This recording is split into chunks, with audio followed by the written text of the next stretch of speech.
Chris. Yes. Fuck, marry, Keele. Operation Iraqi Freedom.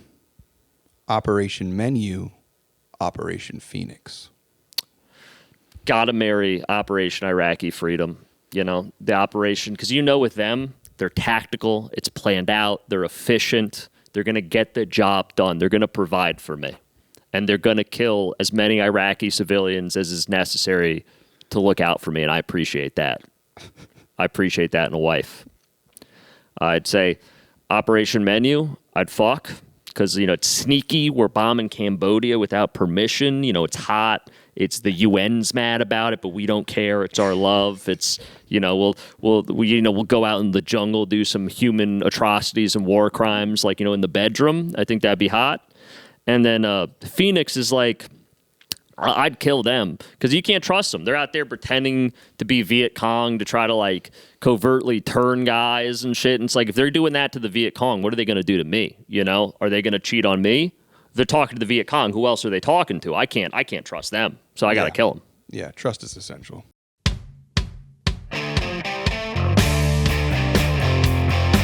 Chris Warren, welcome to the pod. Welcome, dude. Beautiful New London, Connecticut. Yes. You're welcome. So yeah, dude, this is the Fuck, Marry, Keele and Jay pod. We've been talking, we catch up, we do whatever, but I want to get into it with you because we've been talking a lot of sobriety stuff, a lot of comedy stuff. And Chris, if you don't know, but you probably do, established tour de force on social media. It's just you and Rogan pretty much. Pretty much just when I go space. online. Yeah. That's the whole space. But Chris is also a pillar of good advice and encouragement in the world. Oh, you stop with the sobriety thing. Yeah, your mental health stuff is great too, man. Like, I thank love you. how you're open about that. Because I'm very Politically, you're a monster, but like otherwise, but like as a person, you're like the nicest guy. Well, thank you. I appreciate it. I need more people. The amount of people, other comics I know, that will randomly get called like, wait, you're friends with Chris Warren? They're like, oh yeah, he's delightful. They're like, look at the stuff he's posting. He's like, yeah, he's not, he's not like that at the diner. He's fine. Diner Chris is not online Chris. The amount of people have to justify their friendships or professional relationships to me is great. Yeah. It was cool seeing you last night. You crushed. Oh, thank you. Crushed, dude. What was the bit? I don't want to ruin your bits, but you were getting like physical in a way I hadn't seen you before. I'm trying to get more physical. When I started comedy, I was on a lot of coke, and so I did a lot of act outs, and I really enjoyed them. And then I kind of lost the energy for that over the last couple of years. No one knows why. And then I don't know why, I could not correlate it. And then I realized it's like, oh yeah, like I can do that again. I can have fun physically with the jokes. And so the last like 2 months I've been trying to reintroduce that. At open mics and stuff, trying to bring back a little bit of that before we try it on a show and have it not work. So we want to work out the kinks. Working.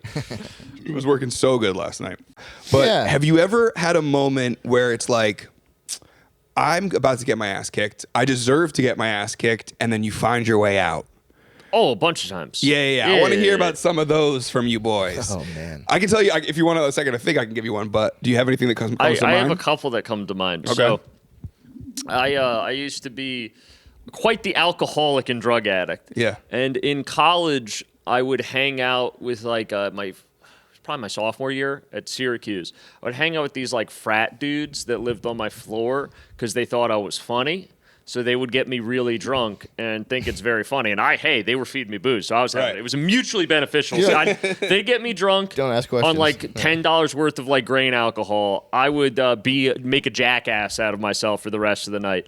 And there were like 2 or 3 times where I don't even remember because it was like blackout drunk for all of these. I have like vague memories of I was saying something I shouldn't have been to like another big frat dude. And then the other guys would come in, oh, yo. They'd basically be like, he's retarded. Just leave him. We hang out with this retarded guy. That's our funny monkey. That's Please our funny don't hit monkey. him. Please don't hit him.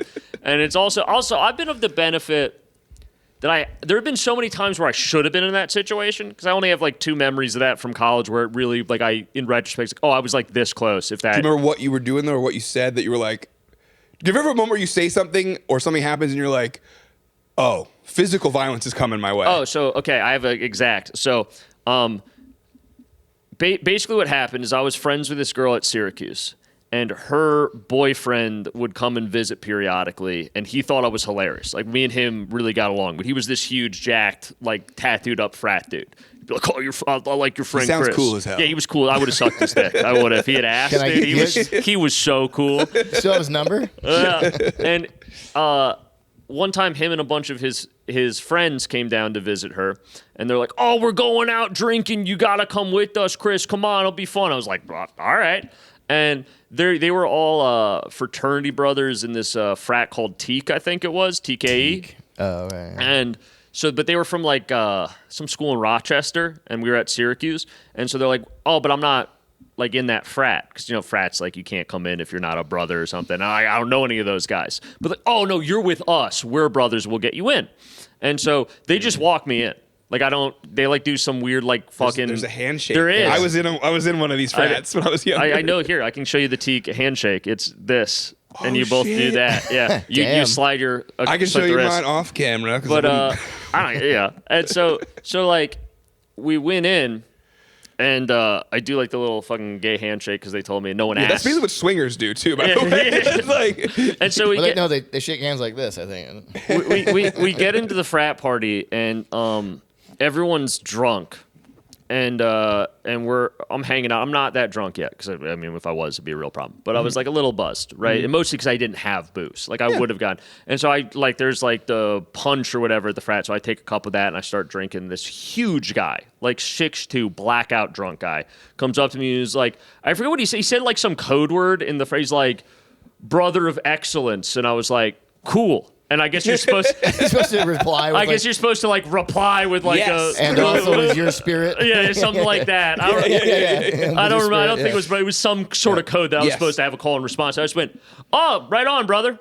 And damn. And because I guess there were a lot of guys from other schools that were in Teak that were there. It was like a Teak meetup or something, and I just got snuck in by these guys. And he was like, "What the fuck?" And he got real mad. And I was like, what? Like, I was trying to take it back. And he's like, "What? Are you a brother?" And I'm like, "No." And he's like, how'd you get in here? And me being a smartass was like, "Oh, because I know your gay little handshake." It's like, you do that? Because I don't give a fuck. And it's not like, "Oh, I'm so brave." It's just like, I'm kind of drunk and have never gotten my ass kicked, so I have no concept that violence is a real thing that can happen. Yeah. It's not like, "Oh, I'm standing up to this guy." It's like, "No, I'm an idiot." And I think it's funny. I'm just like, "Oh, your gay little handshake." And as you're sipping his booze. He's got a taser in his back pocket. You're like, almost in trouble. He's like, "What the fuck did you say to me?" And I'm like, "Bro, you gotta chill." You're like, "Hey, and he's like, "You come into my fucking frat, you drink my booze at a brother-only event, and you, what the fuck?" And then he starts like going off on me and backing me up towards the wall, and I'm against the wall, and he's backing me up. And the friend's boyfriend saw this, and him and his two like bros come running. Like, "Oh no, he's with us. He's with us. He's cool." And the guy's like, "You with them?" And I'm like, "Yeah." And he's like, "Is he cool?" The guy goes, "Oh yeah, no, he's the man. It's good." He goes, "All right, I didn't know that." And he goes, "You're pretty funny. All right, you can hang out, have as much booze as you want. Just like, if you're gonna fuck a chick, don't fuck him in my bed." Damn. Because I guess probably that had happened at some point. He was like, obviously that keeps happening. Yeah, he was sensitive about that one. And I'm like, "Must have a nice bed." And I was like, "All right." And he's like, "Pound it out, bro." And we did a fist pound, and he walks away.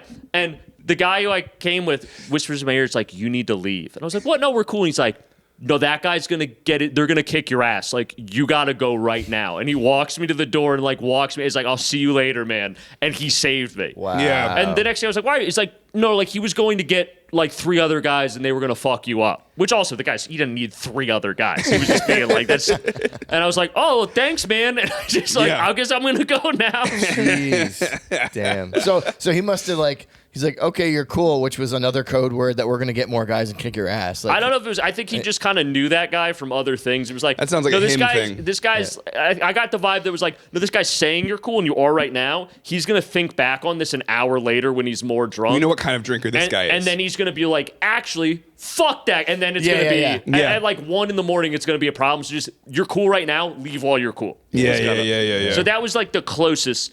All the other times I've been a jackass, it's just kind of like, hitting me is like hitting a woman. I'm small and frail. I can't fight back. It's like if you hit me, you look like an asshole, especially if you're big. So a lot of guys have let me get away with saying stuff just because it's like, also me kind of being insulting and rude, again, because I'm small. Yes. If I'm doing that to a guy that's much bigger, they almost are kind of like, all right. Yeah, Oh, it's funny to them. It looks funny. Yeah. You get in with them in a way that I never could. Yeah. I've seen this kind of Jedi trick. When I was young, we stayed at the USC dorms for a summer because they're essentially apartments in LA. My buddy Griffin, similar build, similar stats to you if you're athletes, and it was us, like me and my liberal arts college buddies, they're all small guys. Griffin's particularly like not a big dude. Next to us was like 6 Babosaurus Rexes, just hot girls. They're exclusively in bikinis. They pulled their couch outside and they were smoking weed out of this hookah with multiple mouthpieces. So it's just like hot California girl, like almost confusing and scary to me. I was like, this can't be real. This is a trap. There's gonna be something here. The FBI is gonna pop out. Yeah. And the at USC, and this was actually right before they got in a little bit of trouble for paying college athletes before they were supposed to or whatever. But the football team, the guys that were there training over the summer and living there, would come and visit these girls all the time. And we were like the dudes living next to their girls or whatever. So there was like a moment of whatever. And these guys were big. Like one of these dudes picked me up, and I was like working out at the time. And I was like, it was like a baby trying to move his father's arms because they found out I was afraid of snakes and he had a snake. So they picked me up and made me like touch it and watch it eat. And I was like trying not to cry and like whatever. But my friend Griffin, who's like your build, the way we got in with them, right out the gate, first night, they were all kind of partying out front together because like it's the girls, our apartment, these guys are there. Griffin just looks at the biggest one. And Griffin's all 130 pounds. And he goes, everybody's asking, man, you and me arm wrestle right now, right? Let's figure this out. And from you just like, what? Oh. And it was like, we're in. That's how it works, because like this has actually been a benefit to me my whole life, is I can kind of give like big guys shit, and it kind of endears, like you're saying, it endears me to them because it's so ridiculous that I would ever be able to threaten them that it just kind of breaks the tension and makes them laugh. Whereas if you do that, it's like, oh, this guy could fight me, or this guy could think he can take my girl and I got to put a stop. It's like, not bad luck to beat me up. People look at me and they go like, my chick's not fucking this guy. Like, he can hang around. Like, it's cool. You know, so it's like, it actually hasn't helped me with women very much, but with guys, it's been. If I was gay, I'd be crushing. Yeah. Anytime I insult a woman or try to stand up to a woman, she's no longer attracted to me as well. Yeah, it's unfortunate. What about craziest places that any of us have either blacked out, browned out, whatever, but wild night come to situations you've woken up in where you're like, how the fuck did I get here? Do you have any of those? I want to be real. I've always been a lightweight. So it's like when I'm at 3 drinks, I am very noticeably drunk. Really? Like I'm slurring my words. I'm saying shit I thing. shouldn't be saying. Yeah. And like I used to be way skinnier too. Like, so it's like. Damn. It's very odd. I get drunk off almost nothing. That does not stop me from drinking 20 drinks and throwing up and passing out. But with me, it's like, because I think I wasn't actually consuming that much alcohol despite its effect on me, I almost never blacked out or browned out. I would pass out and wake up, but I would remember what happened. It's just like, oh, I got too drunk and I passed out before we went to the party. And I woke up on the couch at like 4 a.m.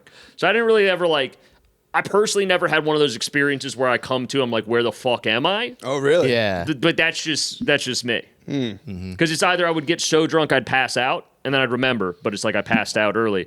Or it's like I'm just sloppy drunk on like 7 drinks and just having the time of my life. Yeah. Yeah, I've only had like one, before I share the longer version of it. The short version is I've only, prior to this one experience I had more recently than I want to admit, I had only really lost 20 minutes.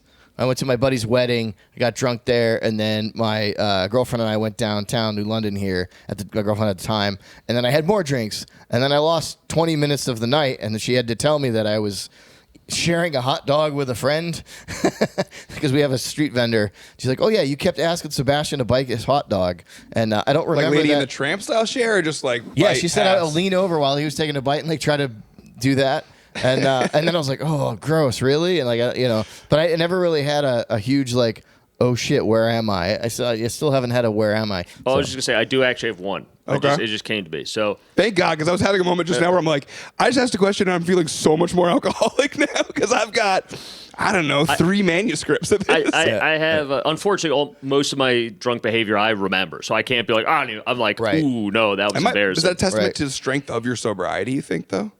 Testament to like has that empowered it, like, because you have like the pain of, I was a jackass? Oh yeah, it doesn't make a drink more appealing. But I have one memory, and I'm sure I blacked out my apartment, but I was just like watching movies and getting drunk. So I have a lot of those experiences because that's when I wasn't a social drinker, so I wouldn't go out. Drink alone, yeah. When I drank like a bottle of vodka, it was alone in my apartment. So if I black out, I just wake up on the floor and it's like, okay, I missed the last half hour of John Wick. It's not like, you crank George Thorogood. It's not like I come to in another place. It's like, oh, I've just pissed myself in my apartment.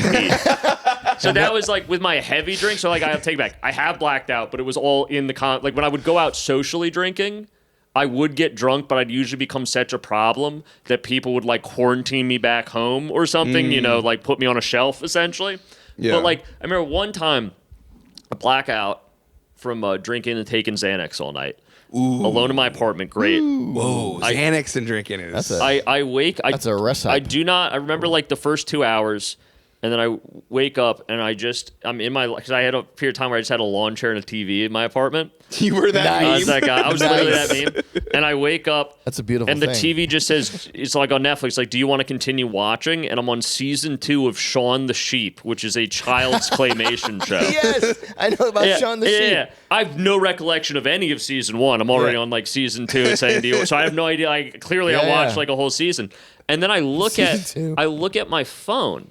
And I'm just going through everything to make sure I didn't like drunk text anyone and something, Oh, it's the worst. And I see, I'm like, oh, I'm good. And then I check Facebook Messenger of all places. And I have an hour-long Facebook call to this friend of mine, this female friend of mine. And I'm like, ooh, that could have been bad. Let's, so I immediately call her. Oh, hey guys. Thanks for watching. Is your swine just fine? Are you sure your boar could be more? Try Hog Swallow.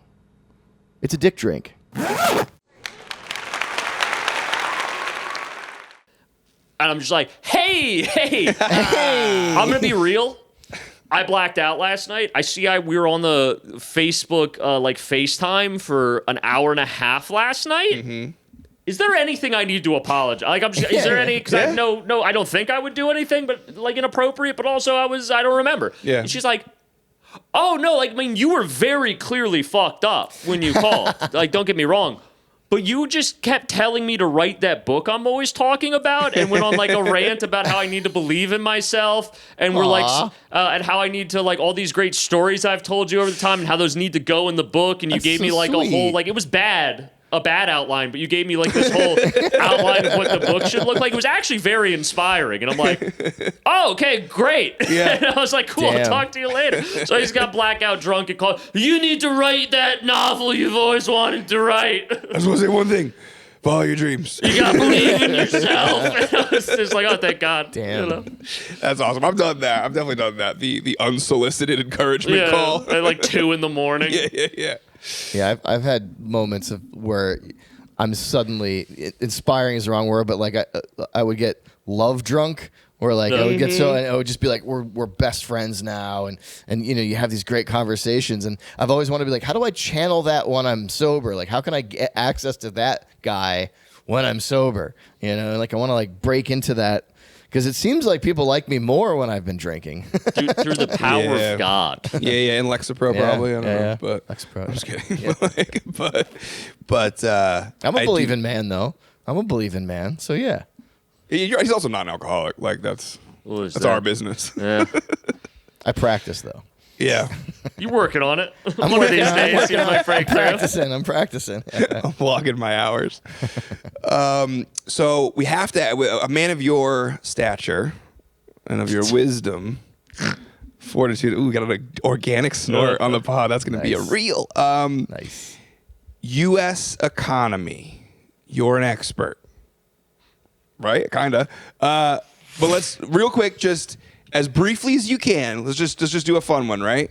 6 or 12 month prediction, something that you see on the horizon that we'll be able to go back whenever you're on next and be like, hey, you were right, or you're an idiot. Okay, so I'm more of an expert on geopolitics and American foreign That's policy. next. I want to do economy, But military. I want to expectation set. I'm not an expert on the economy, although I do have strong opinions on it. So I want to caveat this of like, I'm not staking my reputation on this. The geopolitics I will. But what I would say is, I don't know if I have a 6 or 12 month prediction, but I'd say what is happening right now, and I'll try to keep it real eagle eye view Spark Notes version because we could do 3 hours on this. You ever seen your pod? I just ramble.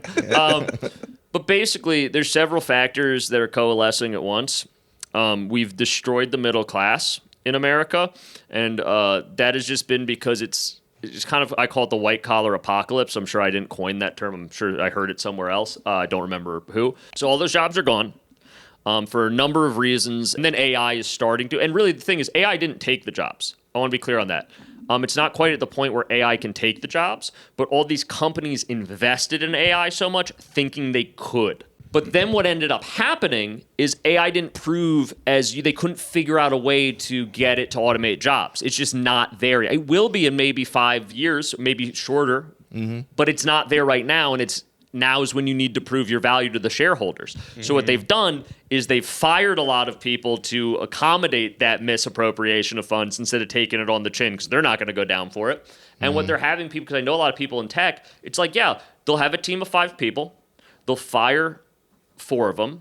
They leave 1 guy and they give him AI tools, which do allow him to do the work of 2 people. Yeah, more, but not enough. But now he's got to do 5 people's jobs. Yeah. So it's like, that's what's happening. And then, so that's kind of what's killing the white-collar job market. Another thing that's happening is tariffs fucked us. I've been a big vocal about this. Tariffs are supposed to be used to protect industries that we compete in. So for steel and automotive tariffs have been great for America. People might not like this, but automotive tariffs have been the only thing that allowed the American automotive industry to continue existing because we can't fairly compete with China and Japan. We simply can't. Yeah, no way. Yeah. And so the alternative is to allow them to compete, and the consumer gets a car that's $5,000 cheaper, but then you lose tens of thousands of jobs because it's not just the warehouse, it's all the people in the central office at Ford, it's all the thing. Yeah. So it's like that was a good use of tariffs. So now when Japanese cars come in, they get tariffed and then they cost about the same, and Americans can compete and they still make a decent product of American cars, and you can keep jobs and money in America. Yeah. So like auto tariffs have always made sense. I will defend those. But then Trump took that idea and he applied it to everything. But it's the kind of thing where like a lot of things we don't make here. There isn't a competitive alternative. There's no American industry you're protecting. There's no infrastructure here to support that. And there's no plan to make an alternative. It'd be one thing if we were protecting our version of the industry, or okay, we don't have it now, but we have this 5-year plan to build all these factories or build these new pipelines to then compete. So we're starting the runway. But they didn't do that, so now it's just like you have to pay way more for things that you can't make. You have to buy from China because they're the only ones that make it. And now it's just more expensive. Well, and then the real problem is after World War II, we rebuilt the economy to be based on the U.S. dollar and to be based on us. So we basically were the only game in town. We're the only ones not ravaged by World War II. And we made unfair deals. I won't get into it, but we made unfair deals with everyone and used our Navy to control global shipping and rerouted all of the world's wealth and economy. So the entire world's economy is based on our dollar, is based on our Wall Street, is based on our economy. Everything comes in and out of us. You have to work with us if you don't want to be like abjectly poor. And that was a great system. It has become less appealing as time's gone on because other countries have developed, but it's so ingrained that they'll just keep using it because it's not worth the headache to get off of it. They'll pay the extra 5% or whatever for lack of not to get into it. When Trump did the tariffs, all of a sudden he gave them an incentive to find other markets because now it's not worth it. Now actually the headache of figuring out a new economy is worth it because this is such a bad deal. And they've gone and developed their own markets. You saw it in India. You saw it in Europe. I know that huge, that credit shift. So they shifted away from the U.S. dollar. Yeah, if you take off all the tariffs tomorrow, they already have cheaper, better alternatives they built in. It's going to be, you're not going to get 100%. You're going to get like 10% to come back. and he's fucked our economy. We're never going to get that back because we don't have dollar dominance. And that's led to the dollar weakening. He seems to do things that intentionally weaken the dollar that help in short-term like credit maneuvers. Yeah. But long-term, like once the U.S. petrodollar is not the world reserve currency, we become a third world country, and that's the long game that he either doesn't see or doesn't care about, and that's what freaks me out. And I think we're kind of fucked because I don't see us turning it around. Well, sorry, go ahead. Oh yeah, just my goal with all my geopolitical takes is people like really don't like some of the things I say. It's like, you don't understand. My goal is to edge out the American petrodollar being the reserve currency for another 20 or 30 years. That's all I care about. If we have to destroy other countries to do it, we will. We will. If we have to kidnap and Steel tanker ships full of oil. yeah, it's like, I don't care. We'll be gangsters because the second it's not, and we're not going to keep it forever. Like, we will lose dollar dominance eventually, but I want to edge it out for like another 30 years, I think is the maximum we can do it unless something really big happens. Mm-hmm. And that's enough time for me to have basically lived my life. I'll be 60, and then it's like, whatever, I'll live in a third world country for the last 20, right? So it's like, yeah, I'm just trying to prevent the U.S. from being a third world country. And all these idiots that are like, oh, but we got to be fair to other countries. Like, our entire nation, the lifestyle you have is built on straight up American colonialism and America fucking up other places. The reason we have it so nice here is because other places suck, and you don't get to make those other places not suck and have this stay nice. No, this place will become bad. That's because we're going to redistribute it to be fair. I don't care about fairness. Fucking every time a third world country starts to get any sort of independence or industry, kill their leader, destroy all their infrastructure. Keep them hooked on the dollar. I do not give a shit. Dude, I just feel like you belong in a black suit, a skinny black tie, white. Like you are CIA material, dude. Well, dude, the second we become a third world country, which within 10 years of dollar dependence leaving the world, we will be. Yeah. Because I don't want to get into it because it's a whole nother explanation. Like, our economy is a house of cards. The second we lose that, it all falls apart. And you don't go from first place to second place because the only reason we're in first place is because we built the whole system. Once we lose that system, we have nothing. We don't make anything here. We have no inherent value. We drop to last place. We become a third world country. We're going to look more like Mexico is probably the level of third world we're talking. When you have true third world poverty put onto these people that have been living so good like that for so many generations, dude, we're going to invade Iran. People will be so down to do anything to not be living in abject poverty anymore. And so I'm trying to keep us at a place where we avoid getting to there. People are like, oh, that's bad of you to bomb Cambodia. It's like, brother, 10 years from now, if we don't do this, you're going to be pro-genocide because you're not as good a person as you think you are. And the second it starts affecting you, you're going to be about it. So I'm trying to prevent us from getting to that point. Damn. So yeah, that was my rant on that. So you're saying there's a chance. So you're saying there's a chance. I love that you say I too. Like, I'm trying to avoid it's like this one man thing to save the country, but you're not. It scares me how much it feels like I think you're spot on, and it's terrifying. Yeah, I think you're spot on too. What do you? Because you like the geopolitics stuff, and maybe not to wax more on it. Like, I have friends in Europe, and he's got family and friends in Russia, and oh, you got gay friends. That's cool. That's good. Bunch. Yes, we are inclusive. Hardly. If you met him, he's definitely not gay. But anyway, he's talking about the way you said that made it sound more gay. Or like he's got like his own chapter in the files. I've seen his penis. He's not gay. Yeah. He doesn't kiss gay. Oh, yeah. No, his dick smells great. But there was a shift. It was a couple years ago where they have a credit system now that isn't based on the U.S. dollar. So there's already a shift where that whole side, the Asian side of the world and Middle Eastern too, have kind of shifted away from the U.S. dollar already, like 3 or 4 years ago. Yep. And so I don't know the details of that, but I know that happened. And my European friends like, oh, America's fucked. You're done. I was like, well, it's probably not right away. I think this was going to take time to affect it. But he was, he's just like, you guys are done. Like, I don't know, man. And then we had Trump come back in, and then stuff changed. This is back when Biden was president or whatever. Yeah, so it really all stems back to, and I don't remember the dates. I'm horrible with dates, but like a while ago, BRICS started. Yeah, BRICS. Yeah. And basically BRICS has been kind of America's enemies trying to build, like you're saying. Is that what it's called? BRICS? Is that what BRICS, I'm talking yeah. about? I'm an idiot. Brazil, What's BRICS? It's grown now because we didn't kill everyone. We've allowed it to fester because we have so much infighting. They won't let the neocons do their fucking job. All these, like, the Democratic and Republican Party have been ruined by giving the average person a say. We should not have appealed to the average person. I want my lizard people elites back in charge. Okay, that's how we got the 80s and 90s, the greatest economy in the world. People are like, oh, that was bad. We don't want the lizard people in charge. When you don't have the lizard people in charge, you get Epstein. Because people don't know this. Here's the thing. Everyone's like, no, those are no. That was all new money politicians. That was Trump's. That was the Clintons. That was all these people that were new to Washington that could be co-opted. You can hate all the old dogs. Kissinger, Cheney, Rumsfeld, none of them in the files because they know a honeypot when they see one. They're like, we invented this. Stay the fuck away from me, you weirdo. Stay the fuck away from me, you weirdo. I'm not fucking kids. My sexuality is money and power and killing foreigners. Yeah. Fuck you, damn, dude, you got me going.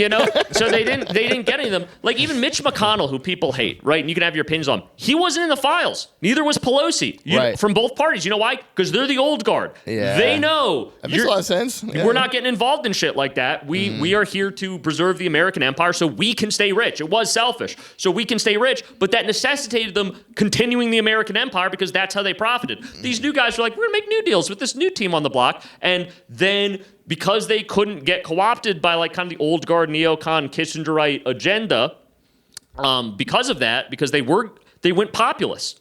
And you see both parties are like, we're going to focus on social issues that the average person cares about. That's horrible. That's so dumb. No, focus on destroying China. What are you doing? I don't care what goes on domestically. That's incredible. Which leads me right into my next question, which is what chapter in the files are you up to? Are you getting deep into it? Yeah, far. I've gotten pretty deep in it. Are people eating babies? I've not. Yeah, 100%. I get depressed about my own life. So there's only so much of this that I can get into before I'm just like, what's the point? You're dumping more of it on you. Yeah. And it's like we're at a point where it's like, are they eating babies? Yeah, What does that mean? It's all what do you talk but confirmed. It's like it's in between the lines, and maybe someone who's gone even deeper can show me that they directly say it, but there's some heavy implications they're eating babies. Yeah. That's what I'll say. But allegedly, I don't want to get sued. Allegedly, yeah. Allegedly. Right. But no, Damn. Fuck it. I'll just say it on this podcast. Epstein, who I've known about since like 2015. You say who I've hung out with casually. I've known since I was 7. Chill, dude. You used to drive me to Cub Scouts or whatever. Never molested me. That's all I'll say.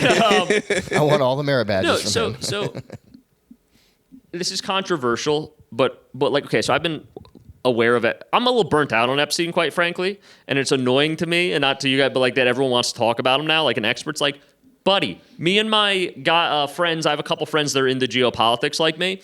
We've known about Epstein since 2014, 2015. A couple guys I know have known about him since before then. And to now have the average person be like, oh my God, Epstein's, oh, you mean the thing I told you about 10 years ago and you said I was crazy? And now because CNN reports on it, you're like, well, it must be legit. You're a fucking retard. You're a fucking retard. I'm sick of it. So, in fairness, we weren't friends back then, though. No, I'm not.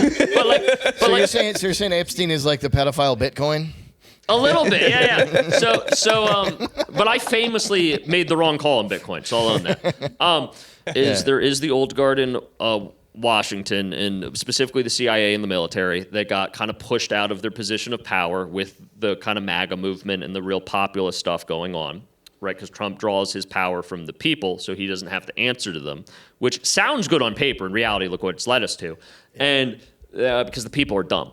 And then he, amen, brother. He then making eye contact with the camera when you say that is so extra. Like, but then he takes. In case you're wondering, just so you guys know, you are dumb. Anyway, remember that. So they're like, how do we fight back? The Epstein stuff kind of got discovered by the mainstream, and they're like, oh, okay. And so all the old neocon guys really pushed for this to get released because they're like, we're not on it. We knew this was a Mossad honeypot. Yeah. Fuck you guys. We're getting power back. And so they're pushing it for it to be released. And because of to America's credit, our judicial system's actually pretty good. And so there's certain things, no matter how much power you have, you can't skirt around the legal branch of the U.S. government.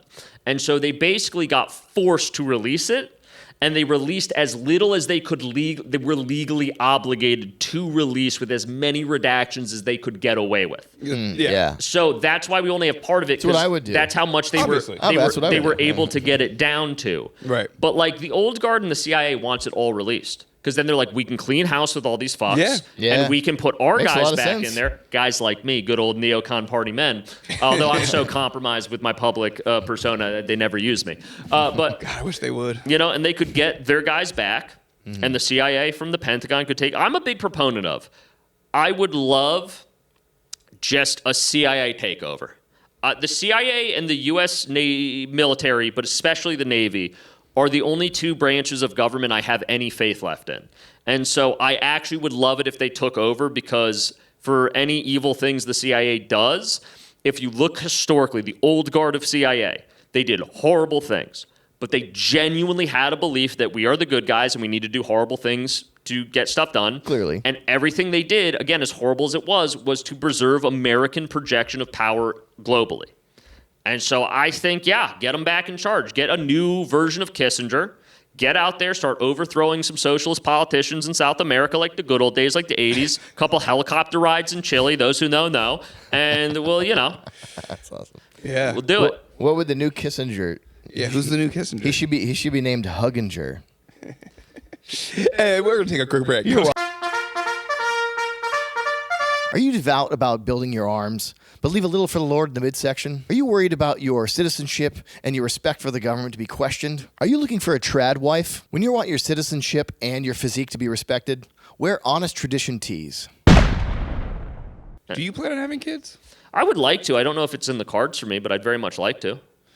I feel like all this doom and gloom of the news makes that go away for me.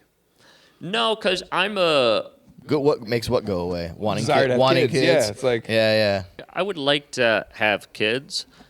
And with the world being bad, it's like I think the world, every generation's thought that, like, with the exception of that one group of baby boomers who really had, and I know it's They done really to had the death. advantage, They yeah. really had a good go of it, and Yeah. that's been done to death. I'm not going to go into it. But, Yeah. like, every other generation around the world forever is always like, oh, this is, now things are bad. 'Cause we have Right. this Yeah. romanticized version of the past. So the concept of the world's getting worse, I think, is kind of in our head a little bit. Oh, totally. Despite everything you just said. Despite everything I just said.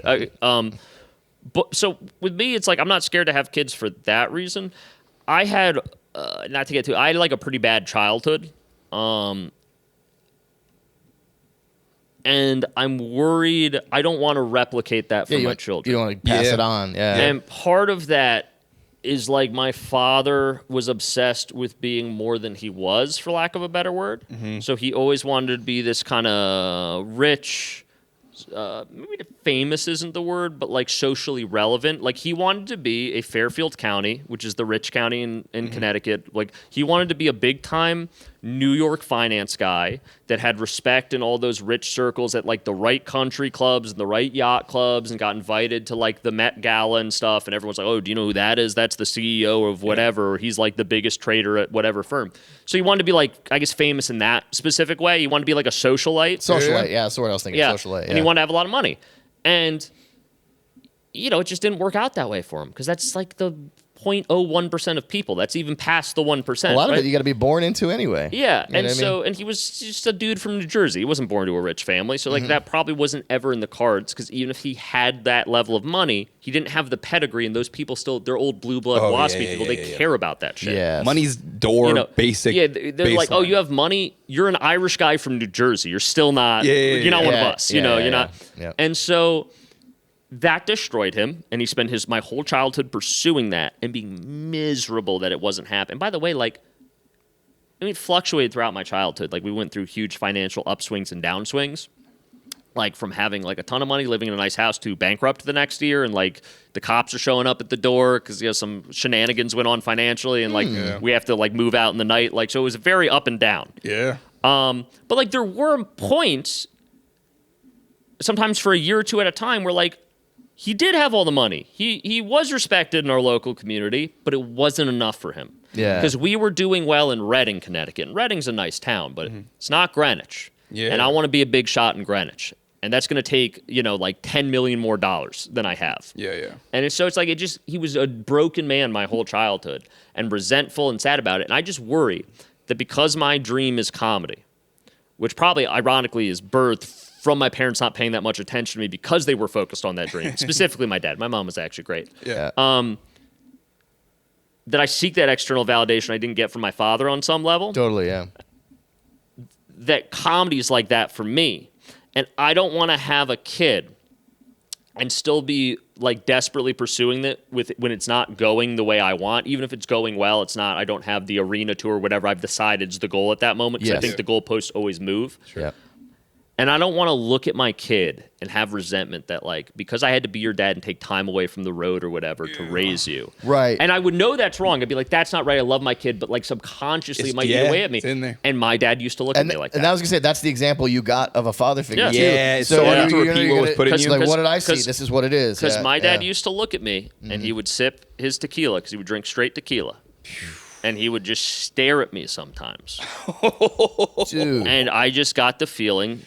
And he never communicated it out loud. Yeah. But you picked up, it's like he looked at me like, you ruined my fucking life. If it wasn't for you and your sibling and your mother, if I had just stayed single and not had you, I would have had so much more money to invest. I wouldn't have had to stay in certain towns because of good schools or whatever. I wouldn't have wasted all this money on like your education and shit. I could have just like saving for your college. Like I could have just been the big shot, and it's your fault. You held me back. Yeah. Now let me ask you something, kind of a personal question.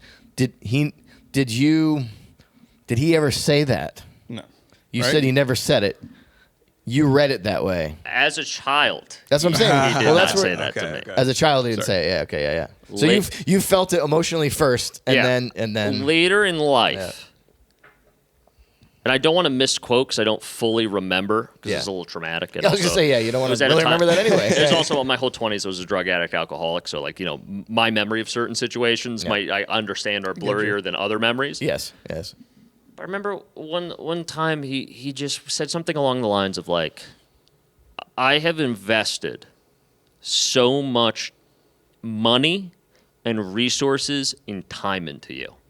To be like the carrier of the legacy. And it's like, I built our family up from nothing. Like, my parents were dirt broke. I grew up in I forget what town he grew up in. He would always lie. He always lied about where he's from. It changed. Well, because he didn't want to admit he was from north New Jersey. But he was probably from like Bergen County, like Newark, something like that. Yep. He was from like a really inner city upbringing. So I built this up from nothing. I wasted all this time and money on you. And you're a fucking loser. You're a junkie, like you're a fucking junkie. Oh, buddy. And you're doing nothing. And you were supposed to go into finance, and you're on your 6th year of college for a history degree that I paid for. And that was the last time we talked for about like 7 years after that. Yeah. Well, I wouldn't want to talk to a man like that felt like he could just dump that shit on his son. Yeah. Like, yeah. I wouldn't want to hear that. And he was oh like, my gosh. Your sibling. This sounds mean. Okay, so he's like, your sibling. He didn't say this in so many words, but he was like, basically, they were a backup. Damn. You were going to be the one that was supposed to be something. I invested all my time in you. You were my favorite. You were the one that was supposed to be something. You were supposed to be like the legacy of like, I got us to this level of ability from where I was. I wasn't able to be that socialite. That was supposed to be you. You had all the opportunities I didn't have. Look how far I came with how little I had and how much you've been fucking given. Yeah. And you're going to go be a fucking stand-up comedian? What the fuck is wrong with you? And, and that was, so we didn't talk for a while after that. I'll say this. I barely know you, but I genuinely believe you'd never do that to your kid. No, and I wouldn't. You would never do that to him. I would never do that to my kid. But I understand the fear of it. Just because it was so, I don't have like a healthy reference point. Yeah. Of what a family's supposed to look like. And my mother, I want to give credit. My mother was delightful, wonderful woman. Yeah. But also, and not to be shitty, it's like they were both alcoholics. My mom was delightful. She wasn't a mean or abusive alcoholic like my father was a mean abusive alcoholic. But like my mother was just kind of drunk all the time. So I kind of spent a lot of time as a kid alone and scared. Was most of my childhood I was confused, alone, and scared.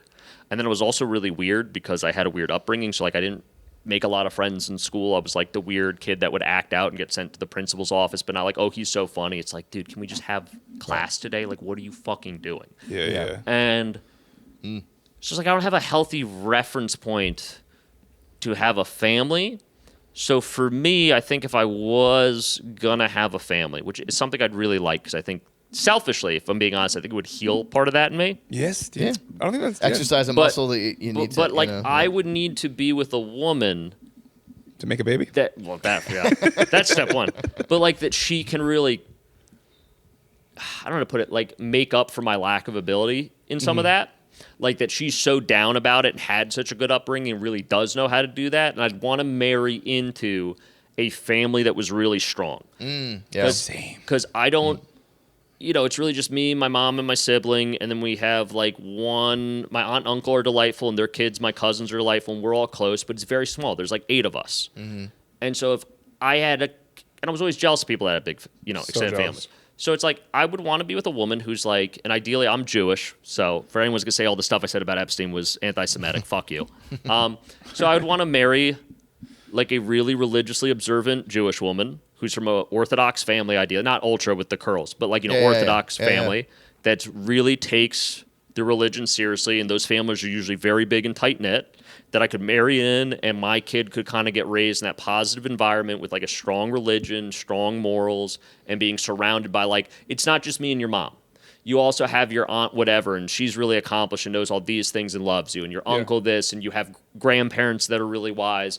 And like, that's what I want to give them. Yeah. I don't have that to give them. I have my mom who's delightful. My mom would be a great grandmother. My stepfather that she married is a great guy. He'd be a great grandfather.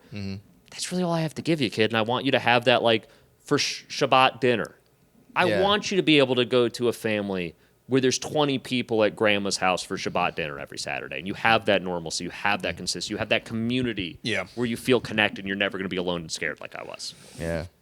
And so, but being a stand-up comedian and having the alternative lifestyle I have, kind of hard to court Orthodox Jewish woman. Especially they all get married like right out of college at like 22. So it's like, whatever. We'll figure it out. You can put your heart back in your sleeve now. Like I want to be in the place where we have 2 kitchens, and she is annoyed with me because I'm not as observant as her. Yeah. Which is funny because I used to be. And like I sneak the kids McDonald's, which is not kosher. Every once in a while, I was like, you can't tell your mother. This is our little secret. And they're like, oh, I love going on like a trip with you, Dad. Yeah, Dad. Yeah. But just by all of that, I feel like you'd be a great dad. But I get the not having the reference point or the current family from you to give them. Well, what I will also say is I was lucky that I can look back on my life and I have several male role models who were friends' fathers that were like, because everyone in town was, very aware I did not have a good home situation. Like knew my parents was like that, like and knew I was like a fucking weird, difficult kid. And we're like, we know why. So we're not going to give you shit. Because a lot of parents are like, we don't want him coming over again because he's difficult. And I was, and I, don't blame them. But like I can think of about 4 or 5 like dads of friends that like always made it a point to like give me their number specifically when I was old enough to have a cell phone. It's like, hey, if anything happens at home, no questions asked, give me a call. That's awesome. Like, you're so not cool. That's awesome. And I remember I had this this one friend that I'm still friends with. We're not as close, not like we just, life happens. We still keep in touch. I love him dearly. If I saw him, it would be like no time has passed. Yeah, I love that. My friend Benny lived on Long Island. I met him at camp, and I would go over to his house all the time. And I would always go on any breaks I had. So in high school, like spring break, winter break, summer break, I would always go over there all the time because I did not want to be at home. And they were so good to me. Like, I remember I spent Thanksgiving with them one year. I spent Christmas with them one year. Like, they really made sure to let me be with them all the time. And I had a really cool opportunity where me and Benny lost touch. Again, just because he moved out to California. I went to college. Like, we just, it happens. And we reconnected. And I went to a play he had produced, a one-man show. And it was great. He's very talented. And it's funny that we both ended up in entertainment in our own ways. It's great. And I remember that his parents were there who I had not seen in forever, and they were so good to me as a kid, like so good to me. And I saw their whole family. And his grandma was there, and she immediately recognized me and gave me a big hug and was like, "We miss you. You got to come to Thanksgiving next year. It's been forever." His dad, I'd been going through an issue the last time I talked to him. And he asked me, "I know it's been years, but how'd that work out? Is everything okay?" This guy remembered an issue I told him from 8 years ago. Yeah. Jesus. And asked about it. Wow. And then his mother came over and was like, anytime you need it, I know Benny's living off whatever, but like we would love to just have you over for dinner or something. And I got the opportunity, which we see in sobriety, because I was sober at this point. This was a couple years, like 2 or 3 years ago, where I was able to be like, when I was a kid, your household was a very safe place for me, and I didn't have a lot of those, and I'm very thankful for everything you did for me. And I got to have that moment of like, not amends, but gratitude. Yeah. And That's she cool. just gave me a big hug and was like, "We will always be here for you, no matter what. You are family." That's great. And so I that's so was great. lucky enough. And it wasn't just, I'm very thankful, and I won't say their last name because I don't think they want to be, public. But like, I had several friends, parents like that who were angels. And I'm a big believer. I believe they were put in my life by God to help me. And so it's like, I can kind of go off of their example, hopefully, if something, if I'm able to have a family one day. It's like, well, not what my dad would do. Right. Yeah. But what would Benny's dad do? Because he was a pretty good guy. What would he do in this situation? W- you know what I W- mean? Like, WWBD. Yeah. So. Dude, I think he'd be a great dad. oh, I'd like to be. Yeah. But that leads nicely into one of the things I want to get into, which is favorite AA sayings. How long have you been sober, for, if you don't mind? Yeah. So sort of the context of your journey there. But like, my sobriety date is March 1st, 2022. I was sober for probably a week or two before that, going to meetings, but that's the date when I decided I was going to like consistently go to AA and actually try to be sober, not just like do it because I didn't, So I don't know what my actual day of my last drink was, but that's when I choose to have my sobriety date. So it's probably like 2 or 3 weeks before that, but that's when I, picked it. And so it'll be 4 years next month. yeah. So it's coming up. And I think, and I don't know if this is AA saying, but something my sponsor says to me all the time, and I think I've heard other guys say it, so I don't know if I don't think he came up with it. I think it's out there in the ether. Yeah. But I'll always say, who told you that? Ooh. Because all the time, I love that. I tell myself in my mind certain realities of how life is or how I am or how other people are having to go. And I'm very default negative, and I'll go to this very negative place where everything's horrible. I'm a piece of shit, loser. I can't do anything. Nobody likes me. The world's horrible. Nothing good's ever going to happen to me. Some variation of that. Or usually it's a specific thing. My sponsor will go, interesting. Who told you that? Yeah. And he'll force me to say, that's real he'll good. force me to say, I told myself that. And he said, well, you're not the best credible source historically, are you? Yeah. You might not be the best person to take advice from. And I go, yeah, you're right. And he goes, all right. Yeah. And that's all it takes sometimes. So that's my favorite is who told you that? Because you'll realize it was yourself. Maybe you're not in a place where you're the expert on how life's going to work out,